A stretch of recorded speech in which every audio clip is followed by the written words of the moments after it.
Elle est très légère parce qu'on ne présente pas Éric de Vara. C'est l'un des piliers de notre société. Et il va nous entretenir ce soir d'un sujet extrêmement intéressant, celui des portraits consulaires lyonnais, qui en quelque sorte constitue une mémoire iconographique de notre histoire politique. Une histoire politique qui n'est peut-être pas dépourvue d'actualité, puisque ici nous avons nos échevins lyonnais alignés pour cérémonie tout à fait importante d'embellissement de la place Louis-le-Grand, d'inauguration de la statue. Vous n'êtes pas sans savoir que Issel, place Bellecour, est actuellement vouée à des embellissements dont le moins qu'on puisse dire est qu'ils sont contestés.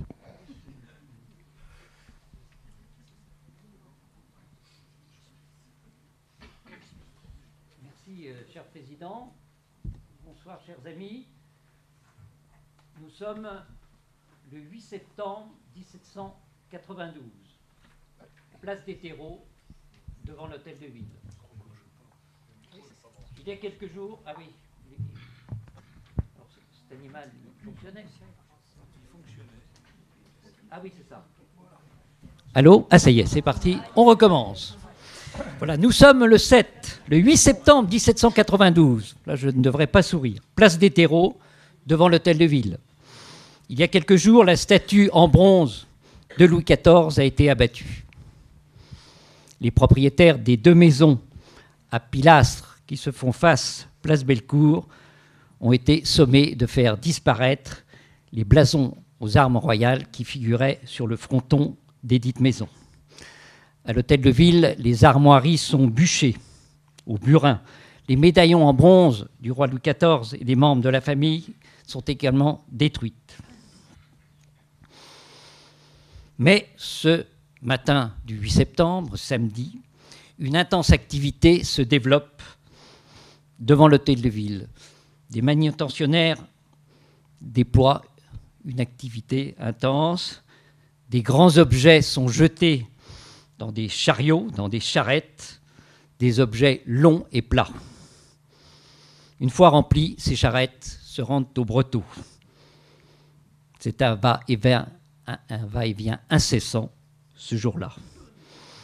Alors ces objets, vous l'avez compris, ce sont les portraits des échevins et prévôts des marchands, des gouverneurs, lieutenants généraux, des portraits du roi qui ont été déménagés de l'hôtel de ville pour être transférés au Champ de Mars au Breteau. Et dès le lendemain, donc il s'agit de centaines de portraits, ces portraits seront détruits par le feu dans le cadre d'une grande fête civique. Donc c'est un dimanche, on a pu faire venir beaucoup de monde. Aujourd'hui, les portraits ont été remplacés à l'hôtel de ville, comme vous pouvez le voir, par une salle des armoiries. Et certains d'entre vous ont pu, lors d'une visite à l'hôtel de ville, donc, ont pu observer ces armoiries avec les noms des consuls qui figurent en dessous.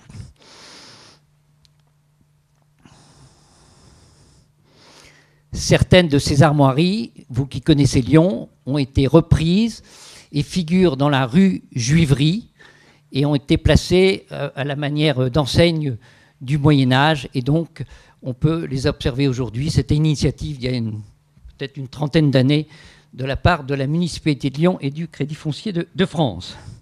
Alors, par rapport à ce désastre qui touche la mémoire collective, il y a tout de même une bonne nouvelle. Sinon, je ne ferai pas cette conférence. Lorsque le peintre de la ville recevait la mission de faire le portrait de l'échevin sortant ou du prévôt des marchands sortant, il avait mission de faire 2 portraits sur toile. Donc un à l'hôtel de ville, qui était placé à l'hôtel de ville, qui ont tous été détruits, et un autre qui était donné à l'échevin sortant ou au prévôt des marchands sortants. Et lorsque donc ces personnalités sortaient de charge, ils partaient avec leur portrait sous le bras, donc c'est évidemment une image, parce qu'il fallait un petit peu de délai pour réaliser le portrait.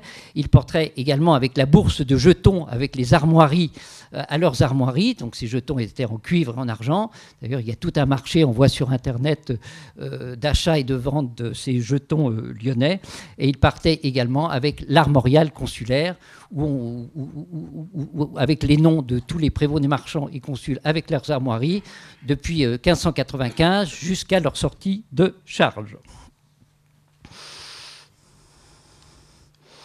Alors on retrouve aujourd'hui ces portraits chez les descendants de ces prévôts des marchands et des chevins, chez des collectionneurs. Heureusement, on a des collectionneurs à l'affût qui ont l'œil, qui achètent ces portraits, parfois en mauvais état, et qui les restaurent. Et on trouve également dans des musées.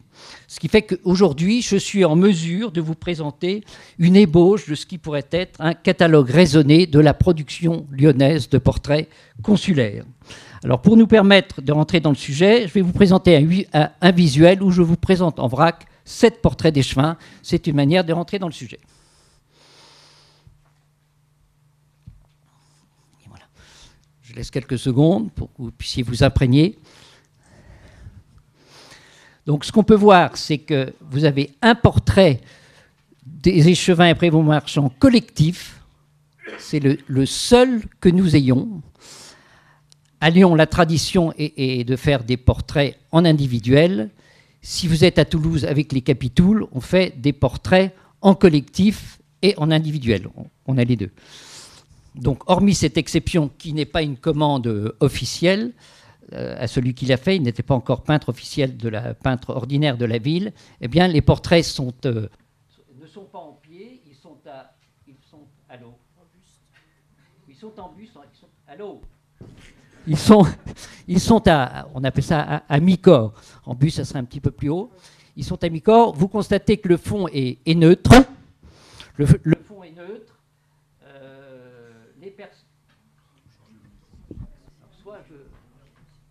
Les personnages.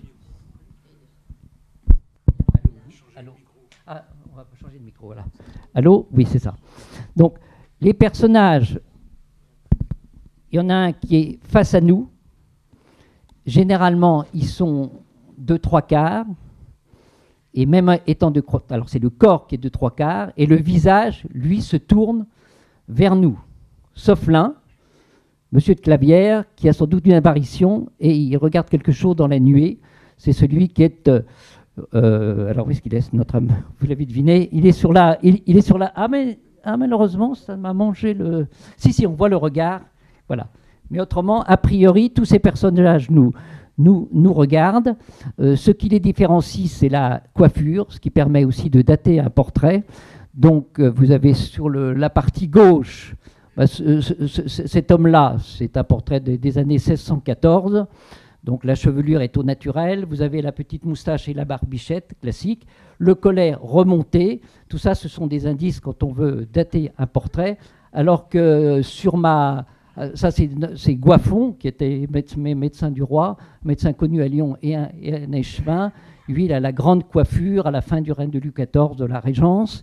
Et vous avez aussi Camille Perrichon, qui est assez flambant, qui arbore sa tenue d'échevin, donc en satin. Et là aussi, quand on cherche des indices qu'on veut dater un portrait, on note qu'il a une décoration, un ordre de chevalerie, qui est l'ordre non pas du Saint-Esprit, mais l'ordre de Saint-Michel. Et donc, si vous cherchez à dater le portrait, on va essayer de savoir à quelle date il a reçu l'ordre de Saint-Michel. Sur la droite, vous avez un portrait que j'ai trouvé sur une plateforme bien connue d'échange en matière d'objets décoratifs. Donc, c'est malheureux, il est en mauvais état. Mais c'est une manière de dire qu'aussi ces portraits, c'est pas au hasard, au fil des successions ou des maisons qui se vendent, ces portraits qui parfois sont en mauvais état, donc disparaissent de la région, sont vendus, et ceux qui les achètent ne savent pas forcément qu'il s'agit d'un échevin. Tous ces gens sont dans une position assez hiératique, sauf un personnage qui est au milieu, que je trouve assez sympathique, sauf que pour le moment, on ne sait pas qui c'est, mais on va quand même trouver. Voilà, voilà, qui a un air intelligent et qui vous observe avec un petit air narquois, et ça le rend plutôt sympathique. Mais la règle, quand même, on s'efface derrière la dignité de sa fonction et on ne sourit pas. Ça, c'est les chevins Ribéry de Chambaud. Il a à la main un petit placet avec indication au roi.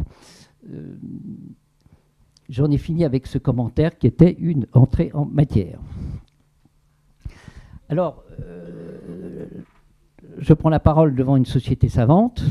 Les membres d'une société savante, ça se respecte. Et je vais leur dire 2 mots de ma méthodologie de travail. Quand on travaille sur ce sujet, on va travailler sur des sources. Les sources sont de nature. Il y a les sources qui incarnent visibles. Donc la source qui incarne, c'est le portrait.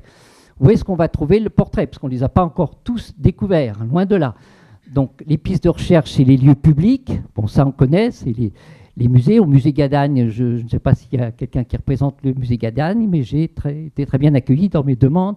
Et le musée m'a fait parvenir des photos numériques de très bonne qualité sur 3 portraits qu'ils ont. Et donc Michel Douveillant et Cécile Gautran soient ici remerciés. Vous avez aussi le musée des Hospices civils de Lyon qui ont un portrait. Bon. Et alors là, j'ai passé un peu de temps sur un sujet, c'est que j'ai découvert, oui, qu'au Palais du Commerce, place des Cordeliers, donc je ne sais pas si certains d'entre vous ont eu l'occasion de s'y rendre pour des réceptions, puisque maintenant on peut privatiser ces lieux, eh bien, salle Tony Garnier et salle Lumière, vous avez un certain nombre de portraits, de copies, puisque ce palais est du 19e siècle, de copies d'échevins et de brevets de marchands, dont certains, les originaux, nous sont inconnus. Donc c'est intéressant pour l'histoire.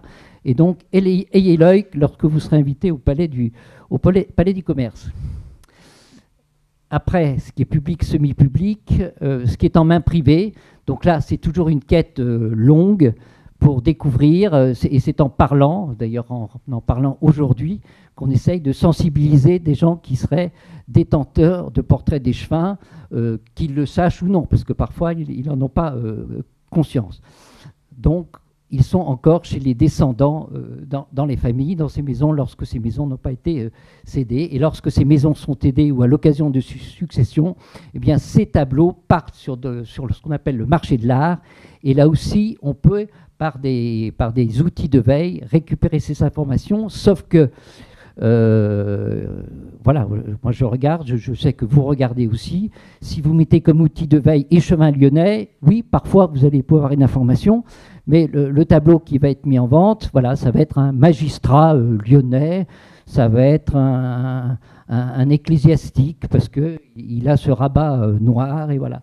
Et donc, dans quelques maisons, on a perdu la culture sur ce sujet, donc il faut avoir l'œil avisé. Il y a les délibérations consulaires, c'est intéressant. Pourquoi? Parce que le peintre officiel de la ville, c'est une fonction, voilà, qu'on donnait à une personne jusqu'à sa mort, a priori. Eh bien, il a un contrat, il est rémunéré. S'il ne fait pas bien son travail, il y a des sanctions qui sont établies. Tout ça, on le trouve dans les délibérations consulaires.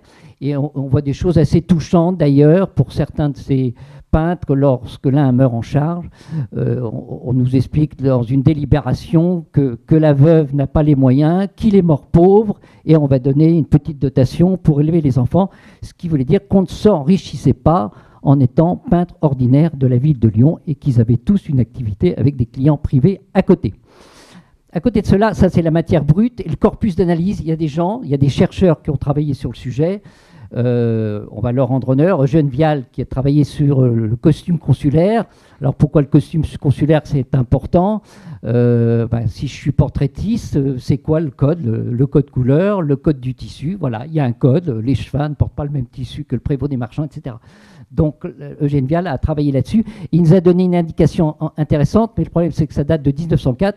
Il nous a donné des indications sur des portraits d'échevins qui existaient dans des propriétés de la région lyonnaise ou chez des particuliers en ville à Lyon, mais il n'y a pas de photo. Il y a juste une seule photo. Et donc, si on veut reprendre le fil, moi j'ai essayé de reprendre le fil, les maisons de famille ont été vendues. Et voilà, donc c'est difficile.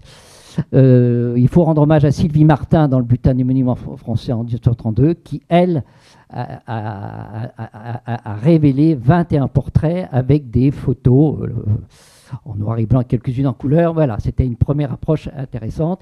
Et puis, nous avons des contributions sur chacun des peintres ordinaires de la ville. Donc voilà, Oriane David et Gilles Chaumer sur Horace Leblanc, notre confrère Benoît Forgeron sur Germain Pantot, Madame Galactéros sur Blanchet, Damien Chantraine sur Pierre-Paul Sevin, Louis Mercadier et Sylvie de Vévrotte sur Grandon, et Sylvie de Vévrotte également nonote, et je dirais Michel Boissin pour Alexis Grognard. Et je crois que Gérard Pourrière a travaillé sur le sujet aussi, ainsi que sur Kogel, et nous parlions aussi de Philippe Paillard. Voilà. Où vais-je vous emmener? Je vais vous conduire. La jeunesse du portrait consulaire. À partir de quand on produit un portrait consulaire? Sur quelle cible? Le consulat, c'est qui? Le consulat lato sensu, stricto sensu, je vous dirais. Selon quelle organisation? Je dirais quelques mots de la nomination du peintre ordinaire. À la charge financière de qui? Bon, c'est une commande publique ou pas? Si je suis doge à Venise, oui, à Venise, c'est moi qui paye le portrait, même si c'est la ville qui a choisi le peintre. Voilà. Bon, et le résultat attendu, c'est quoi? Ben, j'ai un contrat. Si le portrait est raté, qu'est-ce qui se passe? Voilà. Jeunesse du portrait consulaire. Les caractéristiques du portrait consulaire, tout ça est très normé. Il y a des points communs, mais il y a des points différenciants. Heureusement, quand on arrive au 18e, vous avez un peu de liberté dans l'approche picturale. Et enfin, nous recenserons les œuvres peintre par peintre, ce qui pourrait être le début d'un catalogue, la base d'un catalogue raisonné. La jeunesse du portrait consulaire, à partir de quand on parle de portrait consulaire? Conjonction de deux événements. La structuration du corps de ville, 1595. Avant, vous aviez 12 conseillers qui géraient la cité. On réduit le corps municipal de 12 à 5 personnes, un provost des marchands et 4 échevins. Et on rejoint, en quelque sorte, le modèle de Paris. Voilà. Alors, le cursus honorum, comment on arrive à être échevin à Lyon? À Lyon, c'est le monde marchand qui dirige la cité, comme c'est le cas à Amsterdam, et donc les échevins vont être issus de ce monde marchand. Voilà. Pour être échevin, consul, il faut avoir fait ses preuves. On arrive à l'échevinage vers l'âge de 50 ans. Il faut avoir fait ses preuves dans les affaires de négoce qu'on entreprend. Il faut avoir donné de son temps et de son argent à des œuvres aujourd'hui de bienfaisance. On parlerait de bénévolat. Et ce bénévolat, il s'exerce à l'hôpital de la Charité et à l'Hôtel-Dieu. Je vais passer 2 ans comme administrateur, recteur-administrateur dans l'un, et je vais passer 2 ans dans l'autre. Ça veut dire que ça prend du temps. L'administration d'un hôpital, c'est une gestion énorme. C'est le premier employeur. Aujourd'hui, c'est le premier employeur de la ville. C'était le premier employeur de la ville également. Voilà. Et puis, si je peux aussi donner de mon temps, parce que là, ils donnaient de leur temps et de leur argent. Si je suis trésorier et recteur de l'Hôtel-Dieu, c'est moi qui fais les avances financières, en espérant que je serai remboursé par celui qui vient après. Voilà. Bon, c'est bien si je donne aussi de mon temps en étant membre du tribunal de la conservation des privilèges royaux. C'est, pour faire un raccourci simplificateur, le tribunal de commerce d'aujourd'hui dont il s'est inspiré.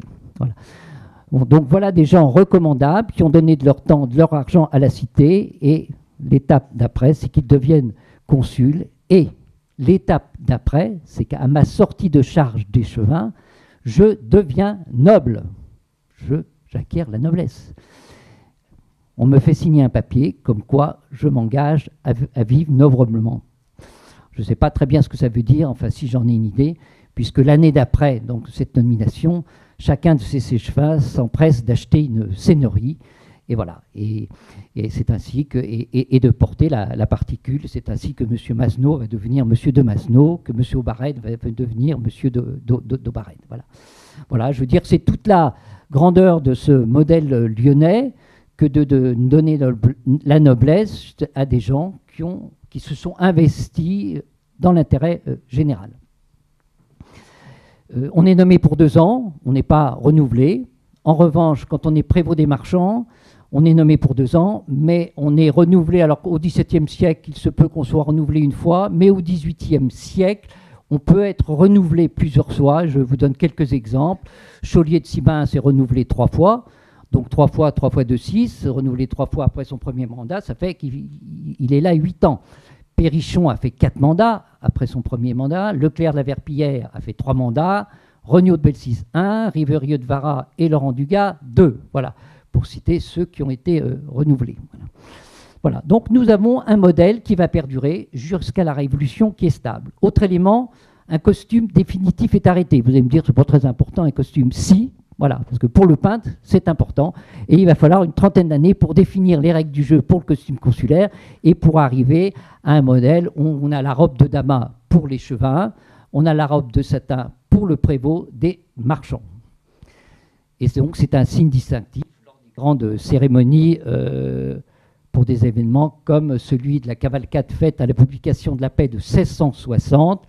Et vous voyez tout le corps de ville, avec les compagnies du guet qui sont au démarrage, les sergents, les fameux mandeurs de la ville avec leur blason aux armes de la ville de Lyon.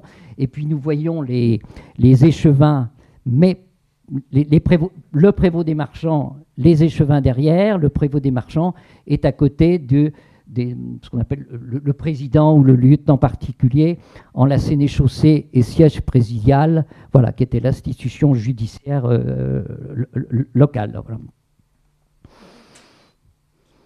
Donc tout ça, un peu de tenue comme vous pouvez l'avoir.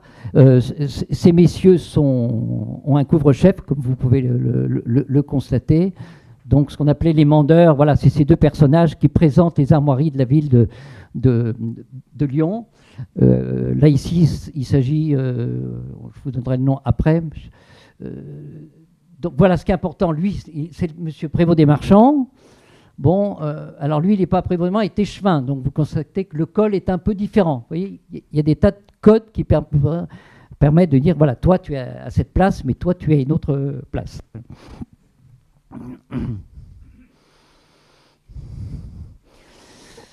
Donc voilà, une institution stable, une définition de vêtements pour les grands événements qui est stabilisée. On souhaite honorer les édiles. Les dates importantes à retenir, 1614. On décide de faire exécuter les portraits de la ville. On va choisir une personne qui s'appelle Horace Leblanc. Au début, le contrat est fait tableau par tableau. Le pauvre Horace Leblanc, qui arrive en 1614, on lui demande de faire les portraits depuis l'établissement de la nouvelle organisation, depuis 1695. Voilà. Alors, au début, on a prévu de faire les portraits juste dans un livre.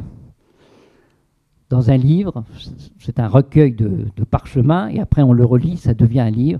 Et les portraits des échevins étaient faits en tout petit modèle.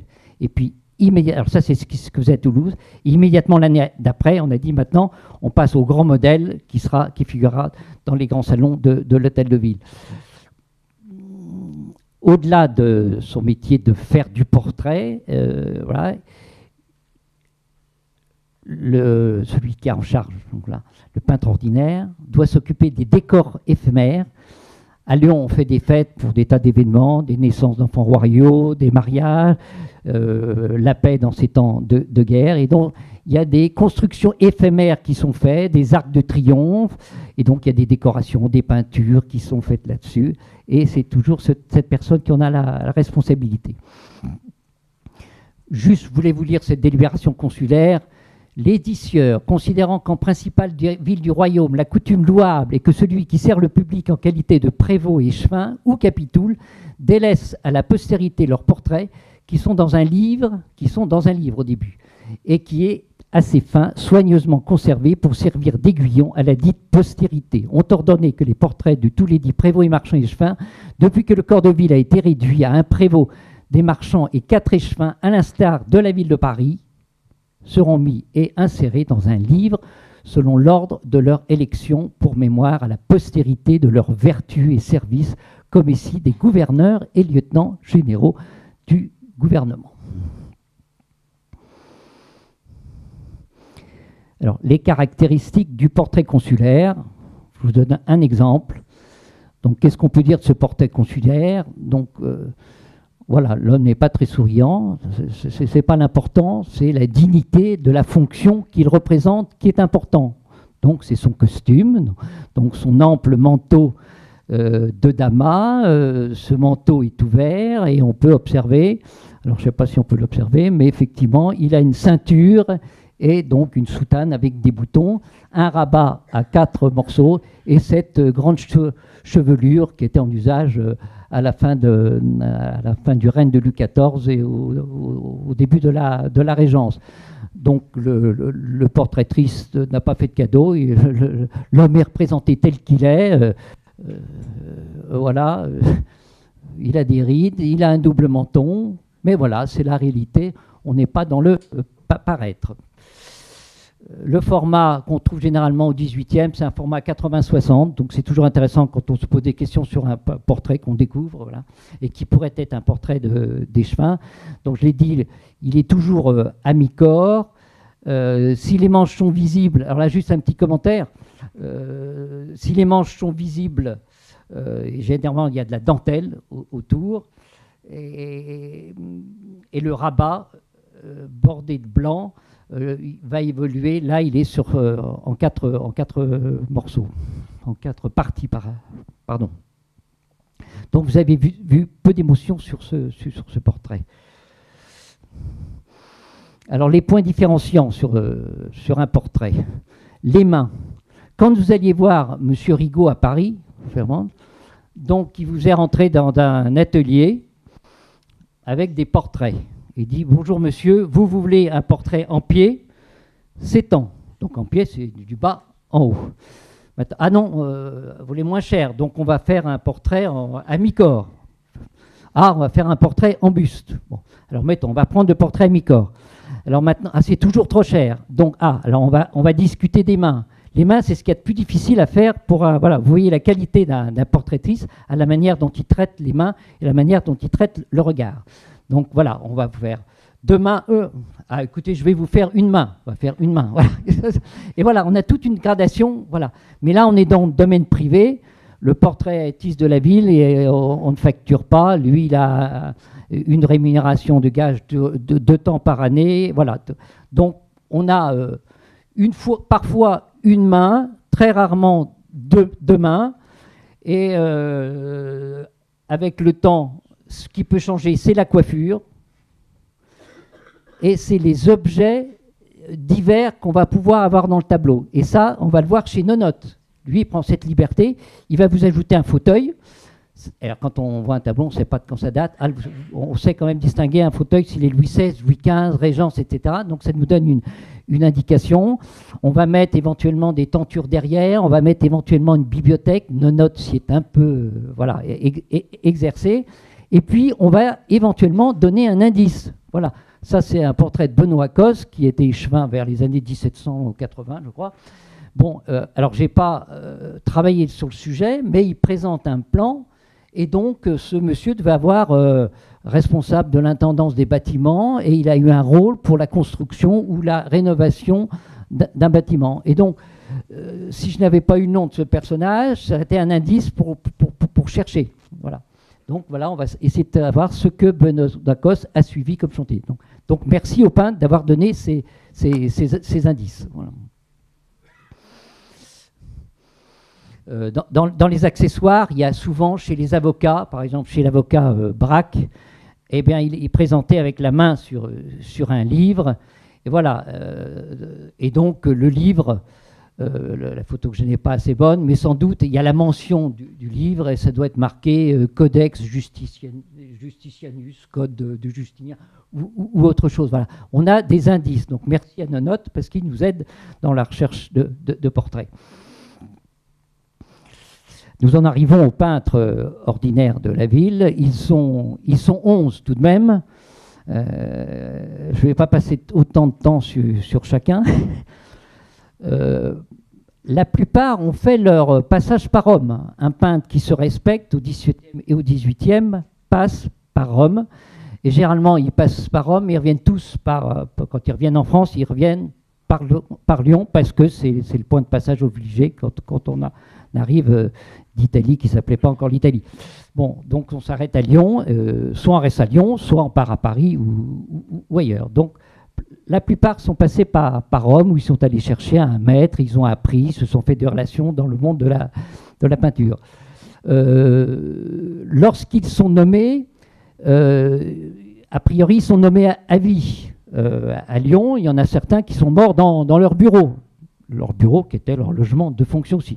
Leur bureau, c'était à l'hôtel de ville. Comme d'autres officiers municipaux, le grand voyer de la ville avait son appartement, son logement à l'hôtel de ville. Voilà. Alors, 3 d'entre eux vont avoir une destinée un peu tragique, le mot est un peu fort, un peu décevante pour eux. Pierre-Paul Sevin, ce pauvre Pierre-Paul Sevin a fait quelques mois. Il ne voulait pas être peintre officiel de la ville. On lui propose quand même. Et au bout de 3 mois, le résultat est désastreux. Il y a une commission de collègues qui rend un verdict. Et là, on ne fait pas dans la dentelle. Et voilà ce qu'on dit sur ce pauvre Pierre-Paul Sevin, que je réhabiliterai par ailleurs, puisqu'il avait d'autres talents. La commission présente son rapport. Elle estime qu'il suffit d'avoir les premières teintures de la peinture pour reconnaître que les 2 portraits sont mauvais, aucun dessin, soit dans les parties de la tête, soit dans les mains qui sont affreuses. Quant à la couleur, il ne s'y en trouve aucune, et encore moins d'intelligence et d'art. Le même jour de cette délibération, Sevin est destitué. Voilà. Et puis, donc lui, il ne restera quelques mois. Il y en a un autre qui restera peu de temps, c'est Grognard. On est à la fin du XVIIIe siècle. Et puis, il y en a un troisième, Paul Mignard, qui est mort quelques mois après sa prise de fonction. Donc, autrement, tous les autres ont fait leur mandat jusqu'à leur mort, ou quelques mois avant leur mort. Donc les noms, c'est Horace Leblanc, Germain Pantot, Thomas Blanchet, Pierre-Paul Sevin, Paul Mignard. C'est un nom bien connu, donc il ne faut pas se tromper dans les prénoms. C'est celui qui est mort donc très vite. Les Verdier, père et fils, c'est des gens qui viennent de Montpellier. Charles Grandon, qui venait de Margevol. Donat Nonotte, et voilà, conjointement avec Alexis Grognard. Et Pierre Cogel, qui a été le dernier peintre de la ville. Le premier, c'est donc Horace Leblanc. Il fait un mandat, si je puis m'exprimer, de 23 ans. 23 ans. Et pour autant, nous n'avons pas de traces de portraits consulaires, alors qu'on a une foison de tableaux religieux. On en a rancé à peu près 80, de scènes de la vie religieuse, des saints, etc. Voilà, donc ils sont tous non localisés ou perdus. Voilà. Alors, ce qui n'a pas arrangé les choses, c'est qu'en 1674, l'hôtel de ville a brûlé, et donc toute la production d'Horace Leblanc a disparu à cette époque. Mais on peut se dire que les descendants des prévôts et consuls avaient ces portraits chez eux. Voilà ce que produisait Horace Leblanc. C'est le seul tableau où j'ai pu récupérer, c'est donc Oriane Lavitte qui m'a donné cette information. Voilà un personnage qui est dans la dignité de sa fonction, sauf qu'il n'est pas prévôt des marchands. Ce sont des donateurs d'un tableau qui se trouve aujourd'hui à Grenoble, à la collégiale Saint-André, et on voit le talent d'Horace Leblanc à travers ce personnage que j'ai agrandi, toujours avec cette collerette remontée, les cheveux au naturel et cette barbe abondante. Et donc il a une tenue rouge. Et qu'est-ce que ça veut dire qu'une tenue rouge? C'est une tenue de cour souveraine. Je suis membre d'une cour souveraine. Et la cour souveraine à Grenoble, voilà, et ben c'est le Parlement de Grenoble, le Parlement du Dauphiné. Voilà. Donc voilà le talent d'Horace Leblanc. Et pourtant, quand je dis on n'a pas de traces, peut-être que oui, nous avons un Horace Leblanc. Ce tableau est passé par le marché de l'art comme étant celui d'Henri Cabou. Donc une fois vous avez cette information, quand vous voyez ce portrait, vous ne dites pas spontanément que c'est un né Chevin, mais si vous regardez Henri Cabou, effectivement, vous constatez qu'il a été Chevin de Lyon en 1617-1618. Donc déjà, vous allez dire, parce qu'on est toujours dans l'investigation, je veux dire presque policière, ce que nous dit le marché de l'art, je vais quand même le vérifier. Donc Henri Cabou est fait en 1617-1618, le portrait est fait l'année d'après ou 2 ans après. Donc voilà, est-ce que c'est un portrait de quelqu'un de 1617-1618? Alors moi, quelle a été ma méthode? Je suis allé chercher des portraits de cette époque-là. J'en ai trouvé un, c'est un capitoul de Toulouse qui était avocat en 1617-1616. Alors, point de comparaison, la collerette exactement la même, voilà, et vous regardez les petites manchettes qui sont exactement, on ne voit pas très bien, les mêmes. Donc, on dit c'est cohérent. Henri Cabou, échevin, 1617, ce portrait a été fait à cette époque-là, et on se dit on peut valider cette hypothèse. Donc, on aurait donc un portrait de Horace Lebon. Deuxième peintre de la ville, Germain Pantot. Germain Pantot, il fait 38 ans. Il meurt à la tâche, dans son bureau. Son nom est connu à Lyon parce qu'il a travaillé avec Blanchet sur les décorations de l'hôtel de ville. Mais ce qui nous intéresse, donc, c'est le Germain Pantot en tant que portraitiste de la ville. On peut retenir trois portraits, celui de Paul Mascrani. Mais ça, c'est grâce à une gravure, parce que dans notre quête de portraits, les gravures sont extrêmement intéressantes. Parce que, je veux dire, on peut avoir chez soi des gravures, on ne fait pas trop attention, mais c'est intéressant de regarder en bas à gauche de la gravure, et on va voir Germain Pantot Pinxit, et le nom d'un graveur, Fékit. Et donc là, le Pinxit est très intéressant, parce que le portrait d'origine a été perdu, mais grâce au graveur, on a ce portrait. Donc voilà, donc dans notre investigation, c'est intéressant. Et là, on a deux gravures qui nous intéressent. Et puis, je vais vous présenter un portrait qui est passé aussi par le marché de l'art de Pierre de Sèvres. Donc, c'est Paul Mascrani et Laurent Anisson, qui est une dynastie de libraires lyonnais bien connus sur trois générations.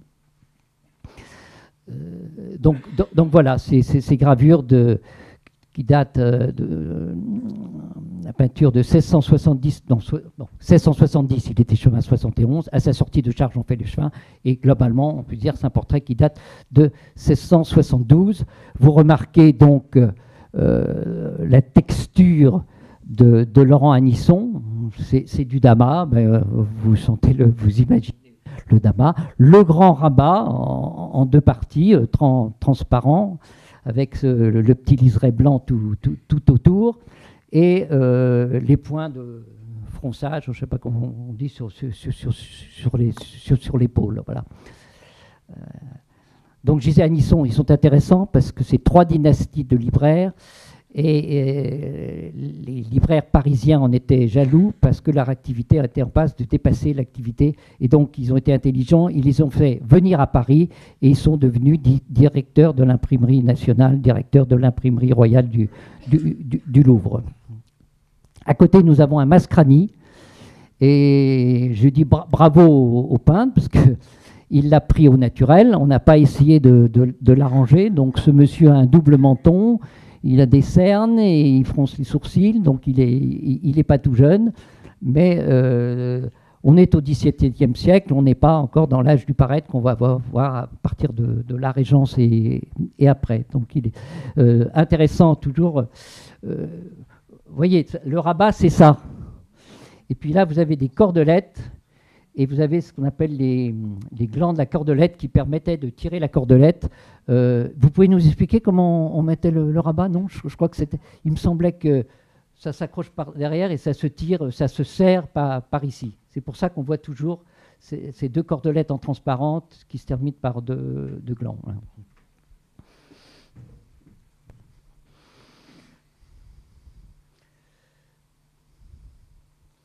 Alors voilà, ce tableau, il est passé par le marché de l'art. Donc quand on voit ça, la première question qu'on se pose, on dit, voilà, monsieur de Sèvres, alors effectivement, il a été prévôt des marchands de Lyon, vous allez vérifier, il est prévôt des marchands de Lyon en 1648 et 49, et c'est là que vous posez une question, tiens, pourquoi il y a un P? Est-ce qu'à un moment, ceux qui ont voulu vendre le tableau ont fait une belle copie et après ont expliqué, parce que je l'ai entendu, que c'était un prévôt des marchands de Paris, parce que peut-être ça peut mieux se vendre. Je n'en sais rien, voilà. Bref, donc en travaillant sur ce portrait, on va se dire, j'ai un prévôt des marchands qui s'appelle Sèvres en 1648-49, est-ce que ça peut être lui? Donc, recherche d'indices, sa coiffure au naturel, sa calotte à la Mazarin, sa petite moustache, son col relevé, tout ça, ça donne des indications sur les... Et donc, je suis allé chercher un personnage de la même date. Ici, il s'agit de Gaspard de Monconi, qui est un Lyonnais, voilà, qui était lieutenant particulier au criminel à la sénéchaussée de Lyon. Et vous voyez, en 1652, on arborait donc les mêmes codes vestimentaires, la calotte, les cheveux naturels, lui, la petite moustache, lui il avait un petit bouc, quelque chose en dessous mais qu'on ne voit pas, et le col qui était également de même nature. Donc là, vous vous dites, c'est cohérent, 1648-49, voilà, j'ai une cohérence, c'est un très beau portrait. Alors vous allez me dire, est-ce qu'il est violet? Ne nous posons plus la question, parce que les couleurs, les pigments évoluent et, avec le temps, surtout depuis 1648, donc on peut supposer qu'il était violet à l'origine, mais on retrouve toujours les codes avec ce qu'on appelle les parements qui sont ici de chaque côté. Et ce que j'ai vu que tardivement, c'est que j'ai l'impression que ce monsieur porte... son couvre-chef. Pour le moment, c'est le seul portrait où je vois un prévôt des marchands, donc porté, sans doute, il faudrait... Le problème, ce tableau, ça y est, il a été arraché par le marché de l'art, et donc je n'ai pas de meilleure photo en termes de définition. Voilà. Il est de belle facture, les mains sont correctement décidées, il a un regard intéressant.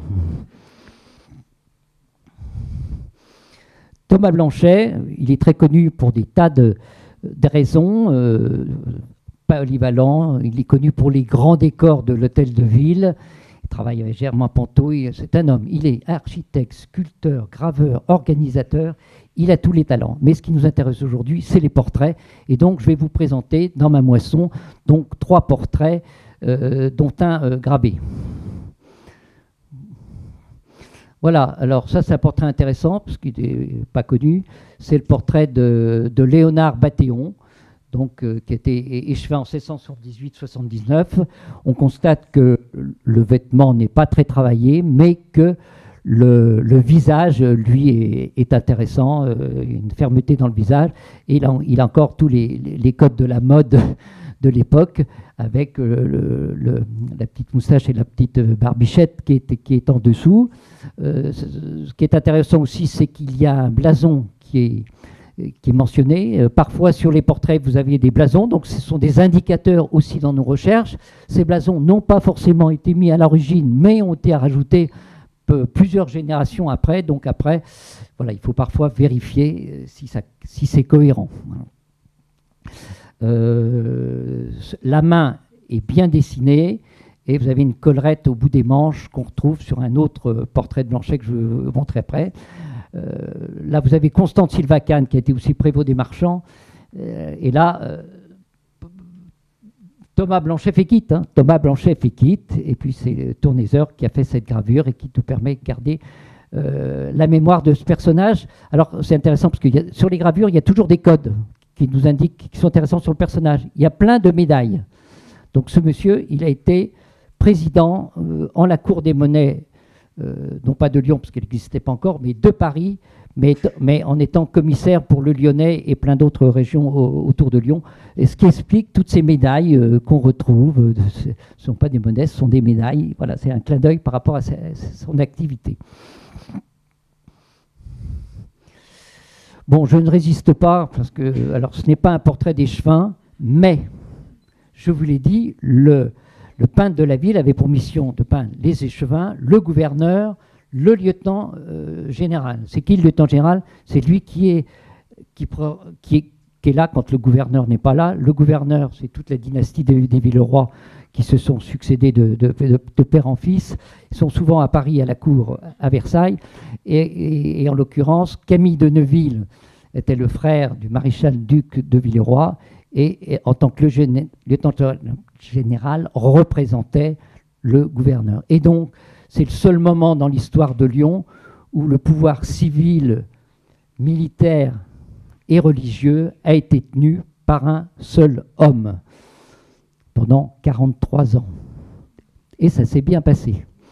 Et pendant ces 43 ans, Camille de Neuville n'a eu de cesse que de défendre les intérêts de Lyon par rapport à l'entrisme de Paris en matière de centralisation, puisque l'école de Colbert et ses enfants étaient en train de mener à marche forcée une centralisation par le biais des intendants.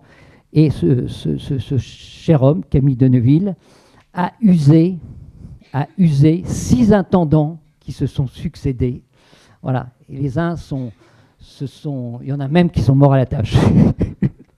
Voilà, donc c'est intéressant. Juste une petite anecdote sur ce personnage qui a fait l'objet d'un gros travail de la part de la Société d'histoire de Lyon, avec 2 tomes qui ont été produits, avec des chercheurs qui ont apporté des contributions, et ça a été fait sous la direction de Daniel Régnirou et Benoît Forgerançon.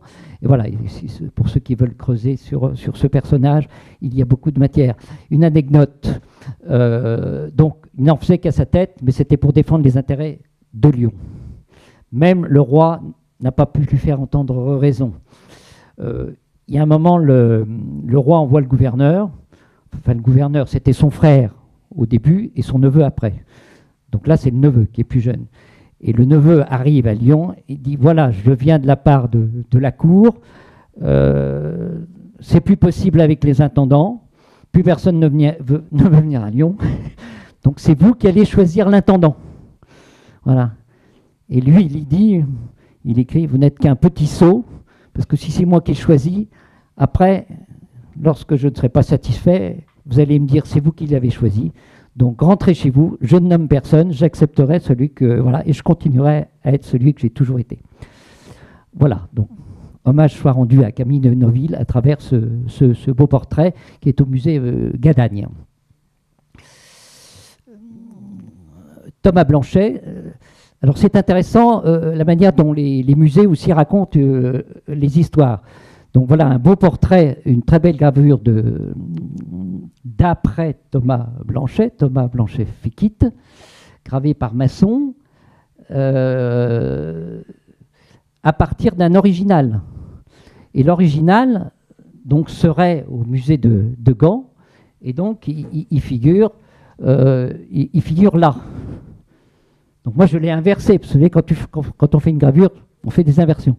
Donc pour pouvoir comparer les deux choses, j'ai inversé le portrait original pour voir. Donc on voit que la qualité de la gravure est bien supérieure à la qualité du portrait dit original, mais je peux vous dire que ce n'est pas l'original, que c'est une copie, parce que je le sais.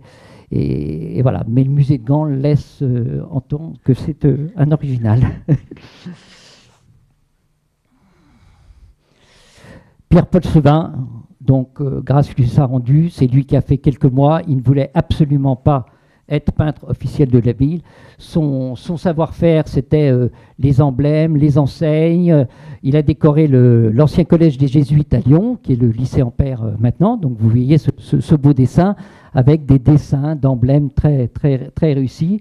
Et je vous ai mis voilà, il racontait des chroniques sur ce qui se passait. Donc c'est Collegium Incendium, Collegium Restauratum. Et donc pour moi, c'est l'ancêtre de la bande dessinée lyonnaise avec ses petits personnages. Donc il avait ce talent-là, mais il n'avait certes pas ce talent pour des portraits. Et pour réhabiliter ce personnage, je disais qu'il avait un savoir-faire sur les portures d'ornement. Voilà une peinture d'ornement pour une cérémonie funèbre pour un prince de la famille royale, donc avec des médailles, des tentures, etc. Donc pour cela, il avait un réel talent. Paul Mignard, voilà, rien à dire, ce pauvre homme est mort quasiment quelque temps après sa prise de fonction. Il fait partie de la famille des Mignard, bien connu par ailleurs en tant que peintre. Ah, Henri Verdier. Voilà. Alors voilà des gens qui arrivent de Montpellier. Ils arrivent de Montpellier. Il a été, Henri Verdier, élève d'Antoine Ranc. Alors voilà, Antoine Ranc, ça ne vous dit rien. Si, peut-être pour quelques-uns. Antoine Ranc a été le professeur de Rigaud. Et donc, Henri Verdier a été élève de Rigaud, de Ranc, comme Rigaud. Voilà, donc il a connu Rigaud. Tous deux, à un moment, entendent monter sur Paris. Rigaud reste 2 ans à Lyon, dans les années 1678, mais Henri Verdier va rester sur place parce qu'il a déjà des commandes. Rigaud avait déjà eu des commandes lors de son passage, qu'il a continué à honorer par la suite, mais à partir de Paris. Alors nous avons quelques portraits d'Henri Verdier. Alors voilà, ce personnage fort sympathique pour moi à cause de ce sourire narquois et intelligent. Et avec ce tableau a fait l'objet d'une restauration, donc il est de très belles factures.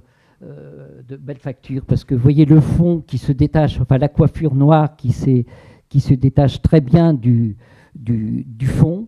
Il a ce rabat en 4 parties qu'on avait à cette époque-là. Et je suis sûr que si on montrait ce tableau à un connaisseur de Rigaud ou de Ranc, il vous dirait voilà, c'est la manière de peindre de Rigaud dans ses premières années. Voilà, ils ont tous les deux été des élèves de Ranc, donc ils ont la même patte, la même manière de travailler. Après, Rigaud, il a fait évoluer aussi son art. Voilà. Là, c'est un portrait. Alors, ce portrait, voilà, lui, c'est Jacques. C'est Jacques Anisson, échevin 1711. Pour moi, c'est une hypothèse. Donc je dois faire des investigations. Quand vous avez un portrait, vous n'avez pas de nom. Quand vous dit c'est dans notre maison familiale depuis toujours. Donc voilà, vous allez chercher par le biais de la généalogie qui pourrait avoir été échevin. Voilà, et là vous allez dater 1711, 1712, c'est cohérent. Et donc j'ai un Jacques Anisson qui pourrait être ce personnage. Voilà. Croisement généalogique, croisement analyse de datation. Alors là, c'est intéressant parce que ce portrait, c'est un portrait de Bathéon. Si vous avez déjà entendu parler de ce nom, monsieur donc Bathéon, qui était échevin, il s'est fait portraiturer à sa sortie de charge, alors qu'il avait 40 ans. Et là, ça m'a toujours troublé, ce portrait de Bathéon, puisque regardez ce qui est écrit en haut, Anno Aetatis 81, Vixit Annos 85. Qu'est-ce que ça veut dire? Voilà, donc Anno Aetatis 81, voilà, on l'a portraituré alors qu'il a 81 ans. Et on nous explique qu'il est mort 4 ans après. Alors ça m'a beaucoup perturbé, mais j'ai un autre exemple avec un Braque qui s'est fait portraiturer quand il est en sortant de charge, et qui va également se faire portraiturer, il s'agit de François Braque, en tenue d'échevin, mais alors qu'il a 75 ans.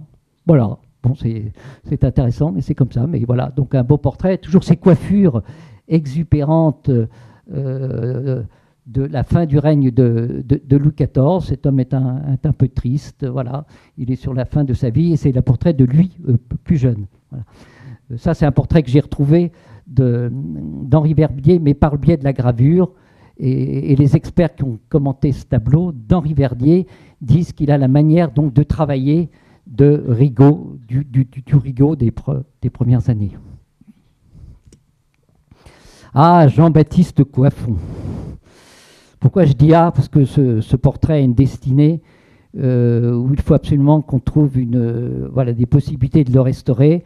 Je vous propose une photo qui date d'il y a peut-être une trentaine d'années, et ce portrait est en bien piteux état aujourd'hui, et il faut qu'on trouve une solution pour trouver un mécène, soit dans le monde médical, puisqu'il a été à la tête du Bureau de la Santé, Et si on n'a pas eu la peste à Lyon dans la fameuse année 1720 où la peste avait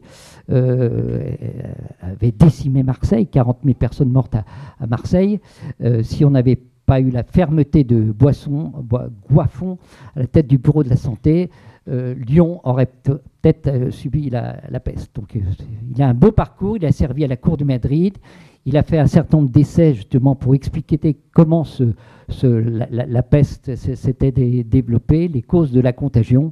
Et voilà ce portrait donc, qui date des années 1718, toujours avec les mêmes codes, le rabat en 4 parties. Voilà. Donc s'il y a un mécène dans le monde de la santé, voilà, ça serait intéressant. Ah, Joachim Verdier. Alors maintenant, on passe du père au fils. Verdier a fait de 1720 à 1749, voilà, avec 2 portraits. Ce portrait, vous l'avez déjà vu tout à l'heure quand je parlais des codes vestimentaires. 2 portraits de lui avec donc Jacques Terrasse, un peu austère, et un François Braque, manifestement plus jeune, un homme qui a manifestement une intériorité. Voilà. Il a la main placée sur un livre, et je me dis c'est un livre, un manuel de droit, un code qu'il a à la main. Son manteau est ouvert sur une soutane, et il a ses dentelles à la sortie de ses manches. Voilà, c'est un beau portrait. Et vous voyez que la coiffure s'aplatit à 10 ans d'intervalle. Ah, Charles Grandon, voilà, on se rapproche de Lapin. Les uns étaient originaires de Montpellier, là, les Verdier. Charles Grandon, qui est originaire de Marvejols, on le connaît parce qu'il a été le maître de Greuze. Voilà. Il va officier pendant 13 ans. Voilà. Donc je vais présenter un tableau de Camille Perrichon, mais par une gravure de Séroucourt, et une gravure de Léonard Michon, qui est un travail de jeunesse de Grandon, avant qu'il ne soit nommé peintre officiel de la ville, toujours grâce à une gravure de Daudet. Voilà, alors on part de la gravure de Séroucourt, une très belle gravure avec les armoiries de Camille Perrichon, de l'illustrissime Camille Perrichon. Il est muni de l'ordre de Saint-Michel, avec son ample manteau de satin ouvert sur une soutane et un large nœud. Et si c'était le portrait d'origine, on verrait que les boutons sont des boutons d'or, puisque le prévôt des marchands, lui, avait le droit de porter des boutons d'or. Alors ce qui est intéressant, c'est des portraits du même personnage en gentilhomme, et qui se trouve au musée des Beaux-Arts de Lyon. Voilà, je remercie Gérard Bruyère pour les informations qu'il m'avait données à ce sujet. Donc le portrait d'origine, il est... Parce que là aussi, oui, le portrait d'origine, c'est celui-là. Et puis je l'ai tourné. Je l'ai tourné grâce à l'informatique pour qu'on puisse comparer les 2 personnages. Bon, le point commun, c'est qu'ils ont tous les 2, ils ont gardé, c'est normal, l'ordre du Saint-Esprit, mais l'un étant tenu de gentilhomme et l'autre étant tenu de fonction. Voilà, donc Léonard Michon, bien connu, puisque c'est le chroniqueur de la vie lyonnaise pendant une vingtaine d'années. Comme j'ai dit, quand on a une gravure, on a toujours plus d'informations, puisque ça vaut le coup de la commenter. D'ailleurs, vous avez les armoiries Michon et Bathéon. Bathéon, c'est la famille Bathéon de Vertrieux, la mère de Léonard Michon. Donc son père était Annibal Michon, et sa mère Bonne Bathéon, qui donnera les Bathéons de Vertrieux. Voilà. Et donc, là aussi, on nous donne des indices. Journal de Lyon, c'est l'homme qui a écrit le journal, une chronique de la vie lyonnaise. Et là, je ne sais plus ce qui est écrit, mais enfin, il a fait un annuaire des trésoriers de France. Alors là, c'est malheureux, mais voilà ce qui peut arriver. J'ai quand même voulu vous le montrer. Voilà ce qui passe de temps en temps.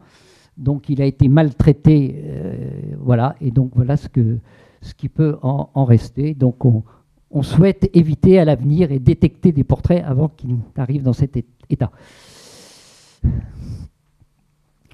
Ce personnage, c'est intéressant parce que, voilà, comme on a peu de matière en termes de portrait consulaire, voilà, il est capable de faire des très beaux portraits de gentilshommes. Ça, c'est le portrait de Léonard Bathéon de Vertrieux, qui présente, c'est un petit ange, voilà, qui lui présente un portrait de Diane Aubin. Et là, on a tous les codes qui nous permettent de dater ou de confirmer la date. C'est le mobilier, Louis XV, le cartel Louis XV qui est dans le fond, une espèce de drapé derrière lequel il y a une gravure. Et voilà, donc ça, c'est un très très beau portrait qui a quitté la famille qui le possédait et qui est passé par le marché de l'art. Alors quand même, ce commentaire, on a commencé par ce premier visuel. Nous n'avons pas la tradition du portrait groupé à Lyon comme on l'a chez les Capitouls de Toulouse. Et donc on en a un, profitons-en. Ça nous permet de faire un commentaire donc, sur les échevins qui sont là. Donc le corps de ville, stricto sensu, le prévôt des marchands et les 4 échevins, mais lato sensu au sens large, vous y ajoutez le receveur des deniers communs, le procureur et le secrétaire. Et là, on a toute l'équipe municipale et qui portait les mêmes codes couleur violet. Les trompettistes ont le code couleur de la ville, ils portent des livrées violettes. Les trompettistes ont les armoiries de la ville qui sont en dessous. Et là, c'est toute la machinerie qui a été imaginée, construite par l'architecte Perret, qui a permis d'élever la statue pour la mettre sur son socle. Donc il y avait tout un système de vérins hydrauliques, de poulies qui permettait de faire monter et cet élément était glissé sur des roues pour pouvoir fixer la statue de Louis XIV en pied qui regarde vers la rue Saint-Dominique et la rue Émisola aujourd'hui. Vous reconnaissez Fourvière, vous reconnaissez les lotissements d'Hyperachon qui existent toujours aujourd'hui, rien n'a changé. Si vous rentrez dans les cours, vous retrouvez les codes de l'architecture des années 1790. Voilà, et donc tout le monde festoie, on jette, voilà, et ça c'est toutes les compagnies du Guet qui sont là et également derrière. Voilà, un très beau tableau historique qui a été restauré. Il est au musée Gadagne, il a été restauré avec beaucoup de talent, musée Gadagne.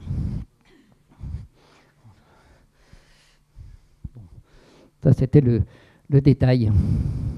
Ah, on arrive à Donnanonote. Alors certains sont venus pour écouter parler de Donnanonote. Voilà, ouf. Nous avons beaucoup de matière, Donnanonote, il va travailler pendant 28 ans, démarre en 1762. Et après, il va exercer, on appelle ça en concurrence avec, et donc il va laisser la main à Alexis Grognard. Et puis, il y en a un autre qui est venu se rajouter par des influences extérieures parisiennes, qui est Pierre Cogel. Alors, parlons de Donnanonote. Voilà, j'ai fait une première recension d'aujourd'hui. Voilà, aujourd'hui, voici les portraits qu'on a pu découvrir.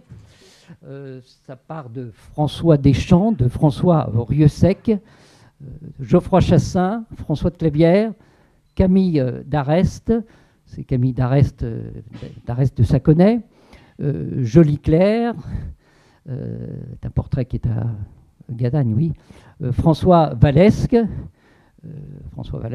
je crois, Monsieur le Président, que vous aviez fait plusieurs contributions sur ce personnage intéressant, Claude Servant, Jean-Baptiste Lacour, François Braque.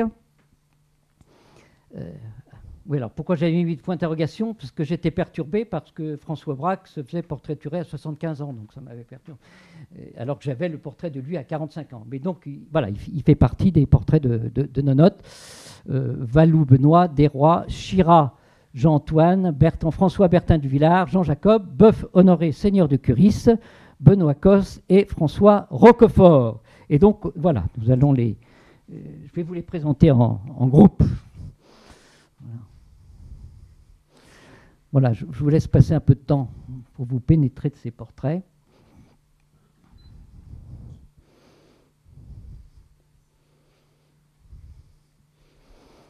Donc, le premier, c'est François Deschamps. Il est au musée des Hospices civils de Lyon. Vous voyez qu'il a la main sur un ouvrage. Il y a sans doute le nom de l'ouvrage.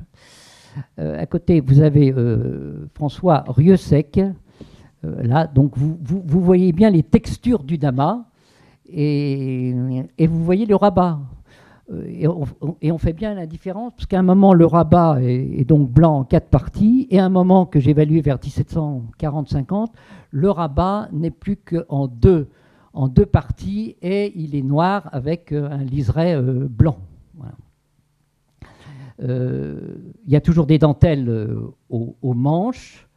Alors le portrait de Rieusec, après c'est, je crois, Chassin.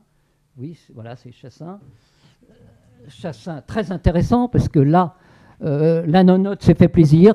Il s'est vraiment fait plaisir, parce que d'abord, il lui met un fond. On a dit que... Ah oui, il ne faut pas que je me mette devant. Voilà. Donc on a un fond avec une grande tenture. Vous visionniez une bibliothèque. Il a un livre avec ses armoiries. Et donc, si on n'avait pas su qui était ce personnage, par ses armoiries, c'était un des indices qui nous permettait d'avancer sur le sujet. Voilà. Vous avez le sentiment de sentir l'étoffe et le parement de velours aussi. C'est le seul qui est deux mains. Les mains sont très réussies. Voilà. Et il a un personnage avenant, sympathique et souriant. Et là, on voit qu'avec nos notes, on se libère un peu et on exprime ses sentiments. On laisse, mais un soupçon de sentiment. On reste tout de même dans la retenue. Voilà, Monsieur de Clavière, donc, qui a une apparition manifestement, et donc il regarde, je ne sais pas ce qu'il regarde, mais il regarde quelque chose, mais avec son doigt, il indique autre chose. Donc, même chose, très beau costume, ample, avec la lourdeur du tissu. Il faut savoir que chaque échevin se voyait donner 2 tenues. Allô, oui, 2 tenues, une tenue pour l'hiver et une tenue pour l'été. Donc manifestement, c'est plutôt des tenues d'hiver, puisqu'elles sont plus amples. Voilà. Donc très beau portrait aussi. Vous voyez la coiffure aussi qui s'est aplatie par rapport au portrait à la mode Louis XIV et début de Louis XV. Après, nous passons à Monsieur d'Arrest de Saconnet. Voilà, je n'ai pas pu faire de bonnes photos. Et alors, ce qui est intéressant pour Monsieur Rieusec et d'Arrest de Saconnet, vous ne le voyez pas pour d'Arrest de Saconnet, mais qu'il y a la mention en haut, il y a le nom, et vous voyez François Rieusec, échevin, et il y a la date. Et c'est la même chose pour d'Arrest de Saconnet. Notre hypothèse, pourquoi il y en a 2 où on met le nom? L'hypothèse, c'était 2 qui étaient à l'hôtel de ville. Parce qu'à l'hôtel de ville, on sait qu'on mettait le nom. C'était à la vue de tous. Bon.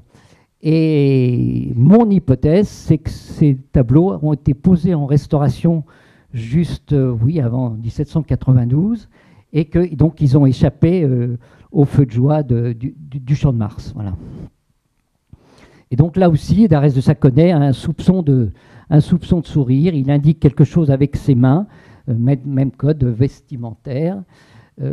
Monsieur Valesque, qui est content de lui, manifestement, c'est un homme qui a réussi sur le plan de sa vie professionnelle, sentimentale, je ne sais pas, mais qui a eu une belle carrière, et on voit l'homme satisfait. Donc je disais que vous aviez beaucoup travaillé, fait des contributions orales et par écrites sur ce personnage qui était là. Là encore, une main, et vous voyez bien les parements qui sont bien visibles, bien que ce ne soit pas une photo couleur.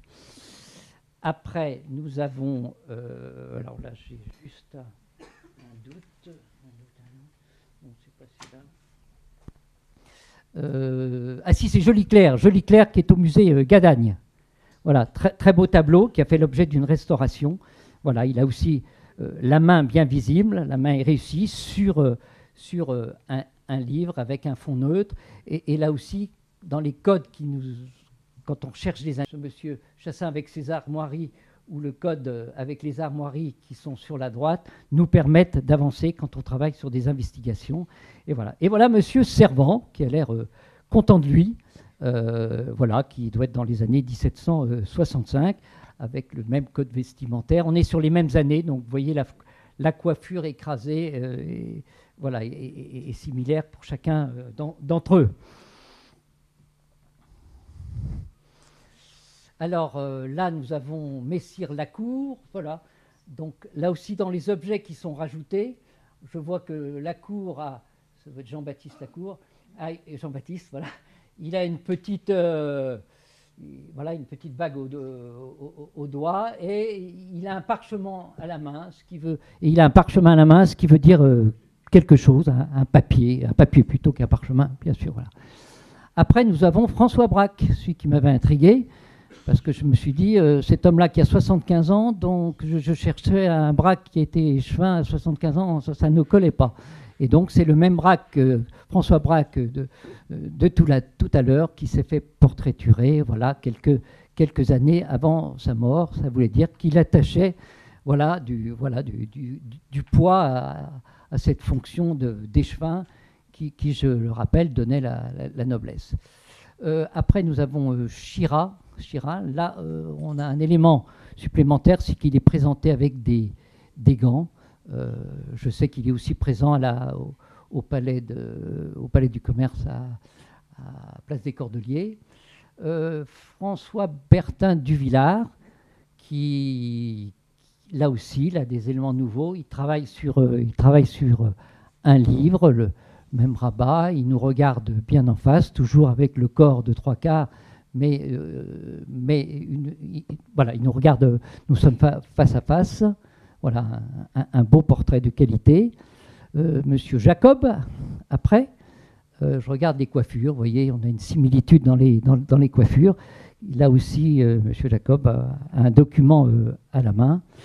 Ensuite, ce tableau avec des armoiries sur la gauche, c'est donc Honoré. Je ne me rappelle plus le prénom, Honoré Boeuf, seigneur de Curis. Voilà, un homme qui paraît sympathique. Alors, ce qu'on ne voit pas, que je n'ai pas vu tout de suite, c'est qu'il a la main sur un fauteuil. Et là aussi, si on s'était posé des questions sur la datation du portrait, on pouvait le faire par rapport à la coiffure, mais également par rapport au fauteuil qui est en dessous. Là aussi, on a une présentation d'une main. D'ailleurs, nos notes, en général, sauf pour Braque, là, nous présentent des personnages avec une main et une fois avec deux mains. Et Benoît Coste, voilà, ça me paraît intéressant, parce qu'il présente ce plan, et voilà, il y a la construction, et puis là, il y a le dessin d'architecte qui est sur le côté. Donc, il faudra essayer de savoir ce que Benoît Coste a piloté comme chantier pour la ville. Ah oui. Alors là, ces deux portraits, pourquoi je les ai mis côte à côte parce que le portrait de gauche, qui est un portrait très intéressant, un beau portrait qui a fait l'objet d'une restauration, eh bien, le personnage ne nous est pas connu. Voilà. Donc, il faut trouver une démarche pour essayer de savoir, d'avancer, pour savoir qui cela pourrait être. Et alors, j'ai trouvé un portrait donc, de François Roquefort. J'ai trouvé qu'il lui ressemblait, donc je me suis dit, voilà, c'est le portrait de gauche, il serait dans les années 1780, enfin à 10 ans près. Mais après, sur une dizaine d'années, vous regardez qui sont les échevins, enfin, il y a des jeux d'indices à trouver, des jeux de cohérence.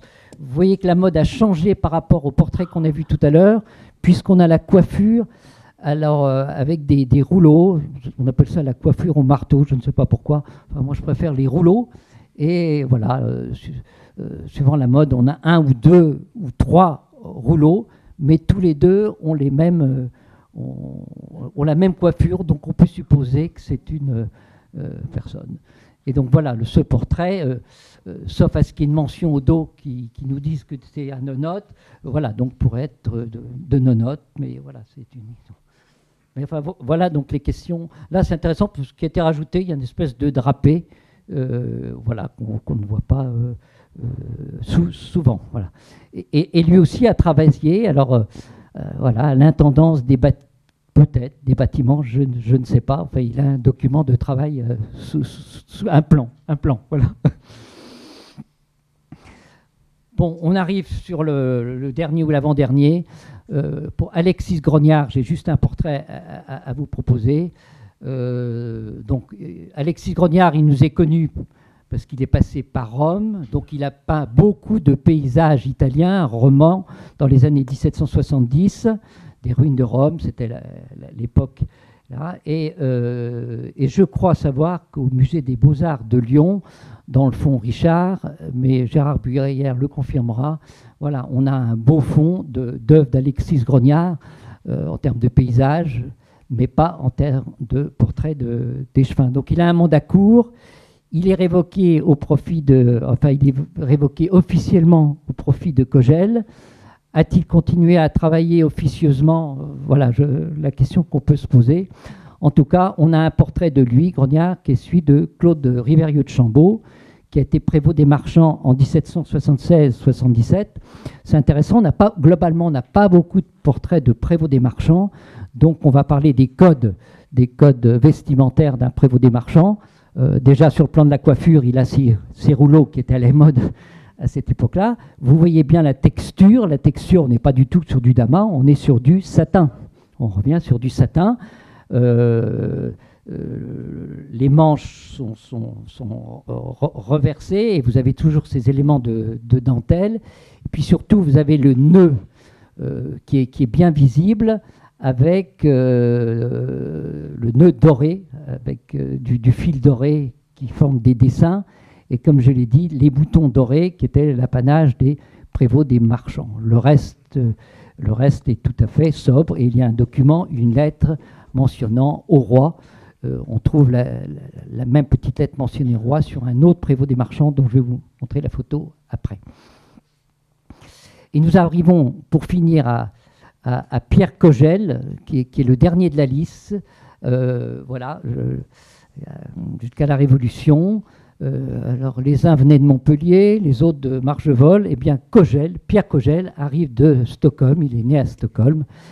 En fait, il est, dit-on, protégé par la reine et le duc de Villeroy, et donc poussé à ce poste officiel de la ville. Et aujourd'hui, je ne peux vous montrer qu'un portrait de Henri Jordan, qui a été échevin en 1779-80. Voilà, on arrive proche de la Révolution. Et voilà.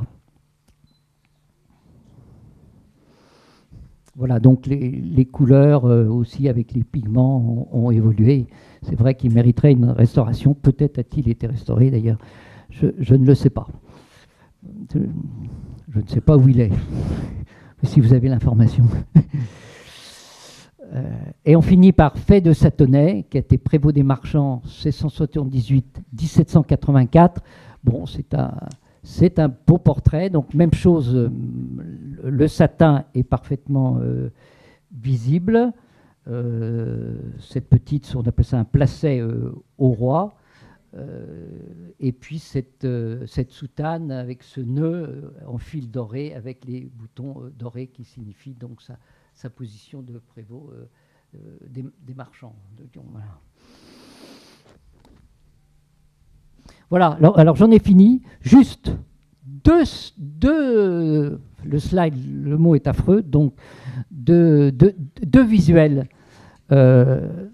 Voilà, je vais vous présenter deux visuels. C'est des portraits que j'ai dans ma besace, c'est-à-dire sur l'ordinateur, et il faut que je travaille sur l'identification.